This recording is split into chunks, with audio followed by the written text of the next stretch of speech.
Oh, hello there. Yes, well, we made it to Friday. Yes, yesterday was a depressing day with the cast review and all of the media surrounding that. So it didn't feel like a very uplifting day yesterday. But never mind, onwards and upwards with this one. Various people were jumping up and down with glee, and we'll come on to them in a short while. Moral panics always have the same basic quality to them, whereby a group of people with a very vested interest will seek to keep them going for as long as possible, and the CAS thing follows in a long line of our esteemed government's inquiries, which seem to always reach the conclusion that they want them to reach, rather than one that most people pragmatically feel is sensible. And whilst there was a certain level of pragmatism in the CAS review yesterday, most of it left a lot of questions unanswered.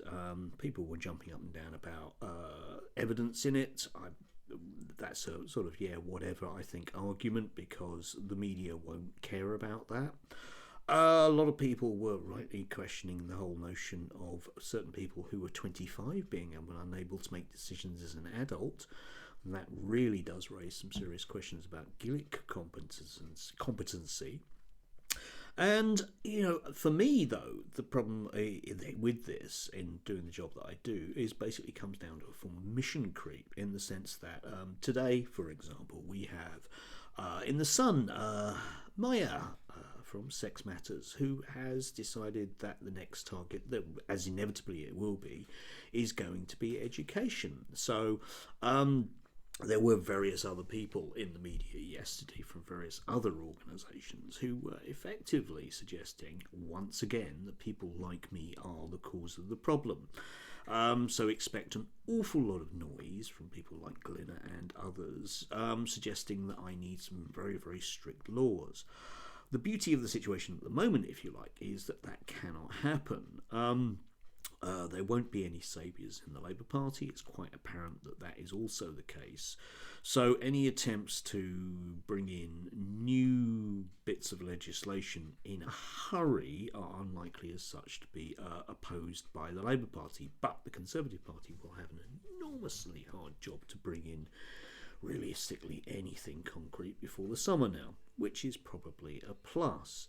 Yes, anyway, it does mean, unfortunately, having to put up with an awful lot more very, very insufferable people being totally insufferable.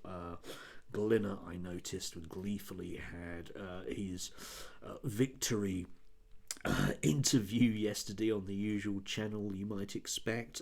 Julia Hartley-Brewer yesterday was just awful and obnoxious to somebody on her show. But we will see exactly what happens when the dust settles with this. It will feel very horrible for those young people that we care about, or those people generally that we care about. Perhaps it was always going to be this way. But we will have to see the actual practicalities. I still want to hear somebody tell me exactly why it is that puberty blockers now are not going to be banned full stop. If there is no evidence behind them in terms of their validity, then they do need to be banned. Okay, let's start there. Yeah. As I say, this does feel quite a downer, and I can fully understand why certain people on my Twitter feed were basically clawing at their breasts yesterday. It's not. These people don't have a moral right on their side. They are charlatans, and whilst for now the media will feel very gleeful about this, one is reminded of the report the government produced into institutional racism that proved, as everyone was jumping up and down about it, that there was no such thing as institutional racism. Fine. It's just that two or 3 months down the line, there are an awful lot of very, very nasty, institutionally racist and sexist, homophobic, murdering coppers that kind of proved otherwise. Anyway, do try and have a lovely Friday if you can. At least the weather's getting good, yeah. Might be nice not to have some rain. I'm kind of a fan of harvests in a lot of ways. Do enjoy.